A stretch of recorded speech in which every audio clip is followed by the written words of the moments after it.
Manny on the Scene TV, man. We have my my good friend. I can't call him an aspiring actor anymore, right? Because he's definitely in Hollywood, and you know he's in Hollywood because he was late, like every other actor. Traffic. Yeah, traffic, right? But yeah, we have Leo. We have Leo from the show Bull on CBS, a.k.a. my boy Adam's Desir. What's going on, my brother? I'm good, man. I'm good. Oh, you got the. It's a big deal over here, man. I'm official. I'm still a nobody, man. I'm still trying to. Nah, you're him. Make my way out the ghetto. You're him, man. But how's life treating you, bro? How's life going? I can't even lie to you, man. This year has been a huge blessing so far. I believe it. Ever since like pretty much late January when my agent called me that I got the part, I was like, oh, what was that news like? That news was crazy. Like it happened when I was working at Amazon, and wow. It was, I worked overnight, and it's crazy because I had to submit 3 auditions like around the same time, and the audition that I really wanted was actually the Bull one because not only was it a great opportunity to play like a freaking 2-episode on a TV show, but because the character was a very sophisticated black man, which is what I resonate more with as opposed to like more thug roles, which I don't really naturally connect with. So like out of all the roles that I really wanted, because I had another audition, it was for Wu-Tang, and it was for like a thuggish type role. And another one, the documentary coming out, Wu-Tang. No, it was for I think it was for the legit TV show. That's like a Hulu, the Hulu show. Yeah, on Hulu. Okay, got it. And what you call it? And then I had another audition for like a commercial or something like that. But yeah, the one I really wanted was Bull. And the night that it happened, I submitted the audition during the day.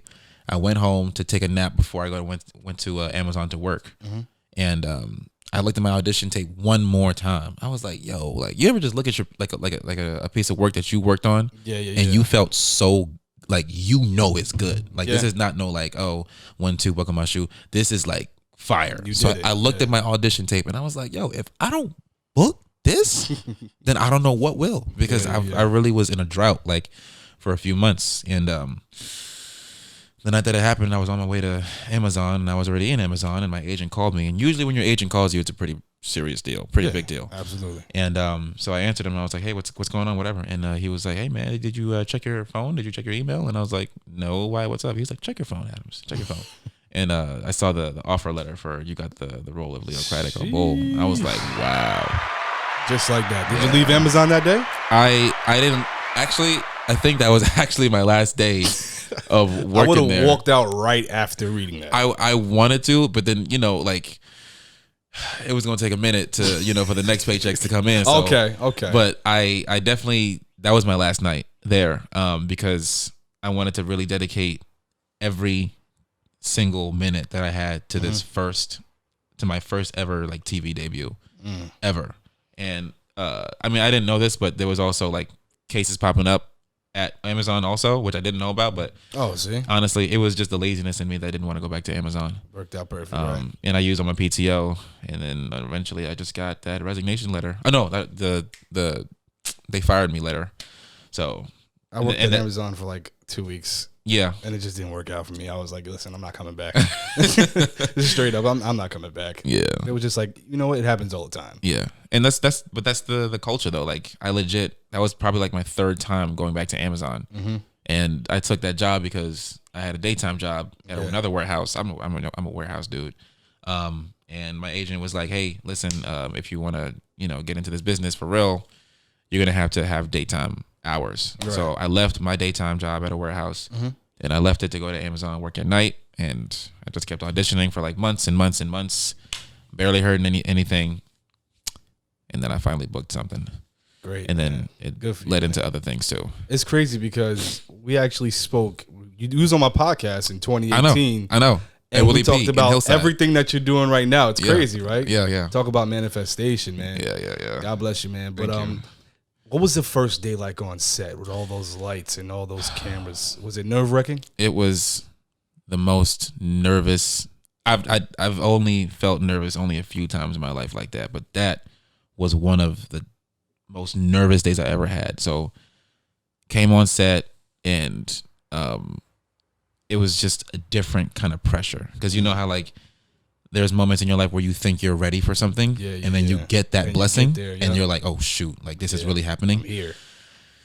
It's like, because I've done countless student films, I've done countless like class performances, plays, all that kind of stuff. But for some strange reason, there was a different kind of pressure because I was with like the pros. Major league. Like this is legitimately like a professional production, multi-million-dollar set. Wow. And this is not a joke. This is not a drill. This is not a student film. This is the real deal.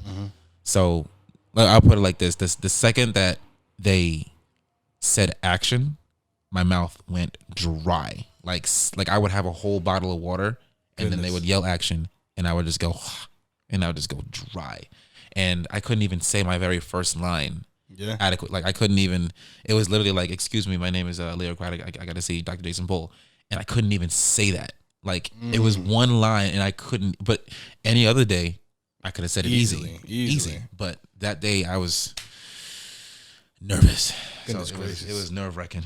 So like, what do you do to, because you can't really prepare for something as serious like that. So like, I'm sure you had all your lines just completely memorized, but then you just lost it. Yeah. So what does the director say? Obviously, they know it's like your first gig. So are they like? Well, that's the thing. Nobody knew it was my first time. Oh wow! Like so you're just that good. I mean, I did mention it to them like as the process went along. Yeah. And they told me that like, oh, I mean, honestly, I wouldn't have been able to tell that this was your first time. I mean, in my head, I felt like I was new. Well, I don't know. I felt like I was giving newbie vibes, but I guess they didn't get it. Right. But yeah, it was legit wild because I was trying to do one of the scenes, and Jamie Lee Kirchner, she just saw me struggling. She's one of the actors on the show, and I guess she really felt that I was really, really nervous, and she gave me like a little like tap on my knee and was like, "You got this," and I was like, my very first encouraging. I was like, oh my God. That's funny, man. Yeah. What was the family's reaction when you got that, when you told them the news? My mom was just screaming. You know, she's I have a Haitian mother, so she was like, hallelujah, hallelujah. Thank you, Jesus. Mercy, Jesus. Yeah, she was wilding. I can only imagine. Yeah, she was literally like jumping up because I didn't tell her until about a quarter way through shooting the TV show. Because she was like, Adams, I don't like how you being so secretive all the time. I don't like that. What are you doing? And I was trying to hold it as a surprise, but I was like, okay, Mom, I'm in a TV show. Is that better for you? Is that better? And she was like, oh my gosh, I can't wait. I was like, oh. But yeah, that's pretty much like that story for that. Yeah. So talk about Leo. What's he like? For the Leo. people who don't watch the show, what's the show about and who's Leo? So Leo Craddock is basically a social worker, and he's pretty much trying to get his dad out of jail because he was wrongfully accused of, like, he was literally just put in jail for obvious reasons because he's literally black. Yeah. And he is basically into the whole justice system because of what happened to him when he was like 12 years old. Okay. And throughout his life, he's been trying to work with his father, talk to his father, to honestly to tough out the times because like his father is in prison. So that's how he really got involved that's his motivation for getting involved in the justice system, and all that kind of stuff. And he's a very, very serious dude. Like I really liked Leo Craddock because he reminds me like I guess you could say like a serious or elevated version of myself because he's not a thug. And that's what I really loved about the character. Like he's not like a typical thug. You know what I mean? It's not a typical thug character. He's a very sophisticated. He was about business, and that's pretty much what it was. And I resonated with that. You know what I mean? Because I get that. Adams, you don't really talk black. You talk pretty white, Adams. And I've gotten that a lot. And I was just like, it's not really speaking white. It's speaking educated. I've heard that before. Honest, yeah. In my days of private school, I've heard that a couple of times. But I feel like I've done transition to the black vernacular. But that's the thing, though. It's not even like about how you speak. It's more like what they. I mean, this is like a little off topic, but it's more about what it's labeled as. Like, why does it have to be that? White. Oh, I speak white. You speak properly. You know what I mean? Like, it's just that. But that's beside. I think it's when when you have an image of like, you know, a rough looking black guy, just a street dude per se, for the lack of better words, and you have a proper voice, it almost like it seems like a front to some people. Yeah. Like, why are you doing it? It's like you're doing it on purpose. Yeah. And a lot of people don't know. Maybe I'm just an educated dude. Like, you know. Yeah. Cool. But so what's the show in total about? Is it all based around Leo, or is it No. It's a legal drama series, and like if you guys have time to like watch the show or whatever, but it's pretty much like a series about lawyers and whatnot who try to help people with different cases. So I was just so it's like a Law and Order kind of thing. Pretty much, like you didn't have to really watch like the whole season to know what was going on with Leo Craddock, because every episode is pretty much different. It's just that it just so happened that, and this is crazy how God works, because it just so happened that I was a part of like the first 2-part series, like like a 2-part episode kind of thing. Right. So that's why like episode 11, episode 12, you had to watch it to understand. You know what I'm saying? But every other episode is pretty much like a one episode at a time kind of thing. Different cases, different people. Now to backtrack a little bit, I know you talked about Leo being like not a street dude and stuff like that, and having like a serious personality. Yeah. You kind of give me like comedy role vibes. Yeah. So how was that? Was that hard to adjust to a serious role, being like a funny dude? So it's funny because I've always wanted to play a dramatic character. Yeah. I've always wanted to play a serious character. I didn't really, I mean, not that I didn't want to play comedy. I don't mind playing comedy. I would love to play comedy. I would love to do it all, like, you know, like a Will Smith or whatever. Yeah. But I really wanted a serious thing, because I wanted a different kind of image for myself. I didn't want to just be known as a funny guy. I wanted to be taken seriously at times. You know what I mean? It's because it's hard being a quote unquote, you know, funny guy when that's all you're seen as a lot of times. So doing that role for me was like, it was not only tackling things for me on a personal level, it was also on like a community level. Like, you know what I'm saying? Like for me, it was like, okay, this is not funny Adams. Like this is legit serious Adams. And also it tackled issues on, you know, Black Lives Matter, which is obviously the topic of the century right now. Right, absolutely. So like for me, it was a multi-dimensional kind of role for me. It was that project was like, it did numbers for me. Like personally, it helped me grow so much as an actor and as a human myself, to be honest. You know, that kind of reminds me of like the people that are like on Instagram doing skits and stuff like that, and they have like comedy personalities. It's almost like they hit a ceiling when it comes to social media. So what do you think people on social media are doing wrong to not being able to break into the industry? Because some do actually get recognized from being on social media, but most don't. So you think there's a different level of expertise with people that are mainstream or people that are on social media? So basically, like what I think they're doing wrong in terms of like trying to break out of that comedic box. Yeah. Well, that's the thing, man. Social media for me, social media never worked out, man, on multiple levels. Like I tried skits, I tried YouTube. You got reposted by Chris Brown. No. I know you remember that. No, me and my boys, Moonchild Johnny, my boy Mike, Ruben, Chatrick, we got reposted, but nothing happened. Yeah. Like, you know what I'm saying? Like nothing happened after that. Like I've gotten viral on TikTok twice. I've hit over 5 million views in total with 2 videos. Like one video hit like 4 million views, and another video hit like 1.2 million views. And nothing happened. I ain't getting no check, no clout, no nothing. Resume, though, you know? No, I can't throw it on resume. I can't. It's there's so with social media, it's tricky. You know what I'm saying? Comedy is a go-to for social media because people get on there to laugh, to entertain themselves, to get their mind off of things, which is what I was trying to do.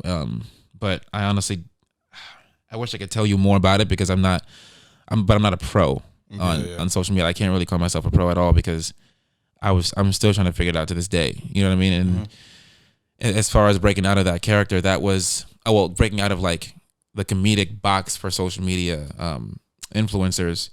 That was always a question of mine. Like, because for example, like King Batch, I don't know if you know King Batch. I do know. Yeah, King Batch is like, I would say, you know, he is a working actor. Like he really, you know, tries to put himself, you know, he's trying to separate himself from social media to becoming like a really strong actor. Yeah. But I hear a lot that because he's known as the funny guy, it's kind of hard for him to break out of that. Like it's just King Batch in this movie. It's just King Batch in that movie. So as far as like how to break out, I think it just probably takes that one project if they're trying to get into the acting industry. You know what I mean? So like for me, you know, like I said, I was trying to make a name for myself on social media. It just wasn't working. So I was just like, freak it, man. I gotta go for what I originally loved to do. But King Batch is also like a goofball. Yeah, he's a total goofball. I feel like there's a line that you got to cross to be like a clown. Yeah, and then a comedian. Yeah, it's a really thin line. Yeah, but he's a clown. He's a clown. He's Definitely. A clown. But I know that he's trying to take his acting to the next level. You know what I'm saying? Like I know that he probably doesn't want to just be seen as just a funny guy. You know what I mean? Because I think he had, I didn't watch it, but I think he had like a movie where he was actually pretty serious. I got to watch it. I got to check that out. But it's kind of like Kevin Hart. Like I know he has a movie coming out soon. I think it's called Fatherhood Coming Out. But he also had another movie with him and Bryan Cranston, and he was actually, I think, was that a comedy? Wasn't he Bryan Cranston's like Aid? Yeah. Like you know what? I like that. That might have been a comedy. But there was another movie where he was serious, and I think that might be Fatherhood coming out in June or July. So that's going to be interesting to see like, you know, the typical funny Kevin Hart break out of that comedic box. So it's honestly an answer I really wish I had myself. But luckily, I don't have to worry about that because I was, you know, complaining to my acting coach, Wendy, like years ago, before I even had a decent headshot, before I even had a decent reel. I was complaining to her, oh my gosh, Wendy, I'm scared that people are going to see me as funny and all that kind of stuff, and I'm only going to get typecasted for the rest of my life, and I'm only going to play funny characters. And she was like, Adam, get casted first. Yeah. Get casted first before you worry about all that stuff. And then, you know, long and behold, my first ever real role was a serious role. So like, I don't think that I have to worry about that problem personally. Got it. Yeah. Now, in a generation where Netflix and all the streaming services are really king, are you worried that like TV is like a dying medium as far as being recognized for acting? Because who really watches like television shows on TV, you know?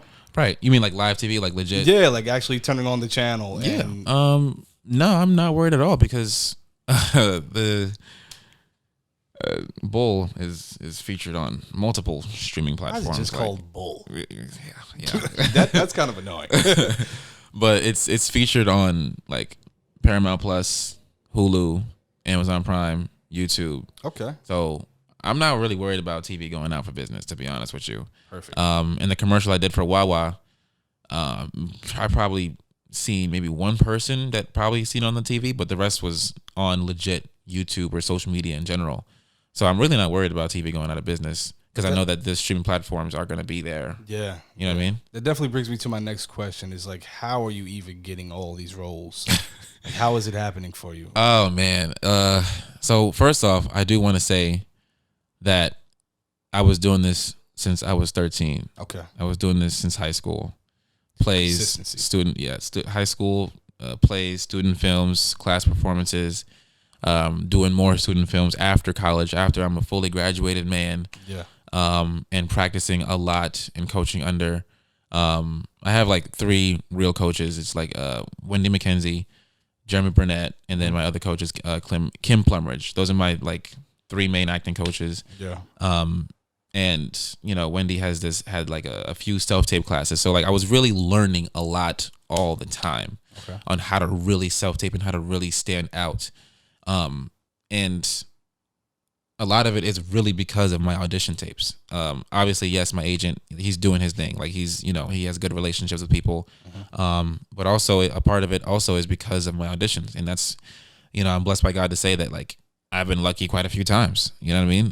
For the people that don't know, how do you find an agent? How do you find a good working agent? And how much does an agent usually cost? Not to pocket watch, but for the people who really are looking, that are going to listen to this because they're trying to follow your footsteps. Yeah, I mean, so how I went about finding an agent, I literally, it's funny because a lot of times we get in our own way. Yeah. And I was getting in my own way a lot because I was trying to find that answer for like days and days and weeks and weeks and months and months. And I was like, yo, how do people get an agent? I would look at people on TV like, who is your agent? Who put you on the TV screen? Who did you audition for? Yeah, yeah. All that kind of stuff. And I used to think that it was like this this mythical, you know, answer or whatever. But some people find it by going out and getting it, networking, and some people get agents by the work that they book on their own. So what I did was, I was like, bet I'm gonna just sit down one day and literally email every agency in New York. Wow. Until I get an answer. And that's what you did? And that's what I did. And it only took me like a day. And I got a response. It literally just took me a day. I just had to literally take a day, go on my laptop, email, and just start typing, to sending out my headshots, resume, and my reel to a whole bunch of agencies. And my current agent was the only one that responded, thankfully. And from there, we chopped it up for like a few months, whatever. Had a meeting, signed me up, and that's pretty much how that went. And then I booked my first local commercial like probably a few weeks right after that. But that probably is never going to air because it was a local commercial in Philly, so I don't want to talk about that. But and that's how I've been. That's how I got an agent. Pretty much, I just sat down and emailed everybody until I got an answer. Perfect. Yeah, worked out for you. It worked out. But everybody has their own different way. Yeah, absolutely. Yeah, absolutely. So for the people that like want to be an actor or an actress and are just simply having a hard time breaking into the industry, what's your advice to them? My advice is, what work are you putting in into making that happen? Because, you know, like I said, like this is literally do or die for me. Like there's no other option. Yeah. I don't have a backup plan. I'm not saying that like, how can I put it? I don't want to say like I'm not that bright or like I'm not that resourceful, but I don't really have that many connects in this world. Right. And so I don't really have any other option but to do this. So it really just is like, well, I mean, as cliche as it sounds, do you really want to be an actor that bad? Are you willing to make those sacrifices? Are you willing to go the extra mile to go out of your way and making sure you have a flexible schedule? You might not have a consistent flow of income. You might not book every job that you audition for. Are you ready to take that on? Because I was reading a book. It was by Sanford Meisner. And one of the first things he said in his book was, if you want to be an actor, you have to completely understand and accept the fact that you are insane. Period. You have to accept that you are insane for entering a business where you get told 100,000 no's to get told that one yes to book a job, get paid, and possibly be on the TV. Because sometimes you get booked, you get paid for the work, and your cut doesn't even make the TV screen. Yeah. You know what I'm saying? So like, are you willing to really go through all of this stress of practicing every day for basically almost nothing until you get something? Got it. That's pretty much what it is. Back to the show, I want to ask this question because I'm very curious. Is it more of like an improv role, or is it stick to the script? These are your lines. Do you have any creative ability to tweak the words a little bit? No. How do you remember all those lines then? So it's like, I don't understand. So they break it up, and thank God for that. But they, you know, so we shot those 2 episodes in about a month and a week, roughly. So half the month was dedicated to one episode. So they would break up each day for different scenes. So I would only go in and shoot like maybe 2-3 scenes a day. That's it. And that's it. That's your trailer. And that's it. That's it. And sometimes I would be there for like 8 hours just to say 2-3 lines. Wow. That's it. You know what I'm saying? Because we shoot, you know, like for example, like my first ever scene, just the scene alone of me getting out the elevator, that alone was its own like moment. Yeah. Like if there was no like, okay, I get out the elevator and then I immediately go and talk and say my line to Geneva. No, like it makes sense for the show. Yeah, they chopped it up. They took each scene and they broke it up. So that's why, you know, it's nowhere near a play. Like you can really mess up anytime you want, but they break up each day for each set of scenes. Where do you guys shoot? New York? Yeah, that was all in Brooklyn.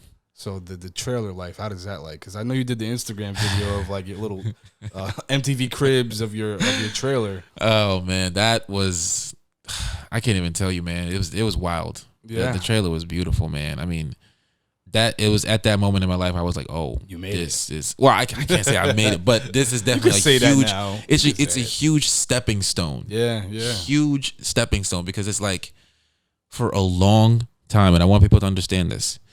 For a long time, I've been doing a lot of work for free. Yeah. Where I would have to come out of my own pocket to take a train to like, because I used to do student films at Columbia University for students that needed actors. Right. Because my boy Jeremy told me about that spot, and they had a thing called Columbia Casting. I submitted myself on there, and students were like, "Hey, can you come to whatever?"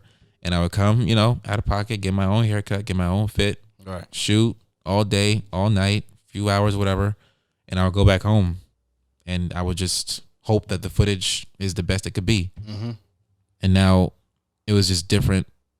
Finally doing it on the professional side, where I could just show up and things will be taken care of, as opposed to like I have to do everything. I have to come out of pocket. I have to, not only memorize the lines, but get my own wardrobe, get my own haircut, get my own food, and get my own things. You know what I'm saying? It was definitely a beautiful transition. Like it's the transition, quote unquote, for me, because it's like I've been doing it for so long, and to finally get a result, is crazy, wild.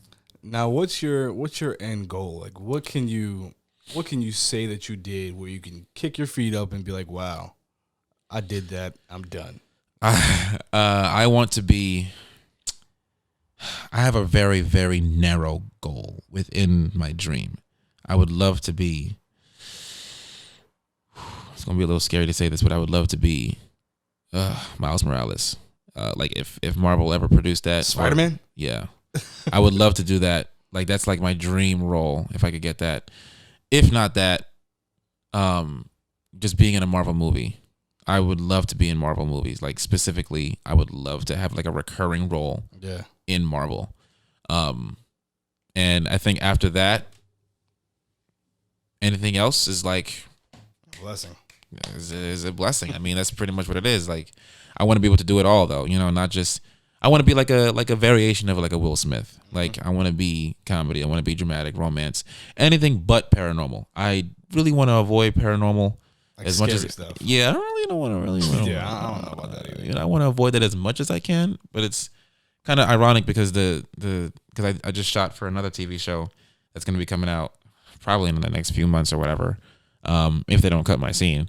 But it's a scary kind of show. Okay. So it's like not typically the kind of show that I picture myself on. Yeah. But I landed the audition and I was like, oh well, let's do it. I guess I gotta do it. But yeah, typically I would really want to stay away from paranormal. But everything else, if I could just do at least a little bit of everything, I think that's when I'll be able to say I did it. Well, I'm asking you because clearly manifestation works, because back in 2018 I asked you the same things that you're doing right now. Yeah, thank you. So that's it works, really wild. man. That's really wild. All right, ladies and gentlemen, Adams Desir, you can check out Bull on CBS. When can they see that?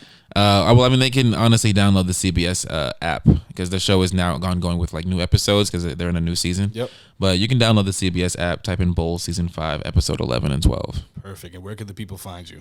They can find me at Adams Desir. Adams, ADAMSDESIR. That is my Instagram. All right, people. Adams Desir. Appreciate you for coming out, my brother. Thank you for having me, bro. I got it.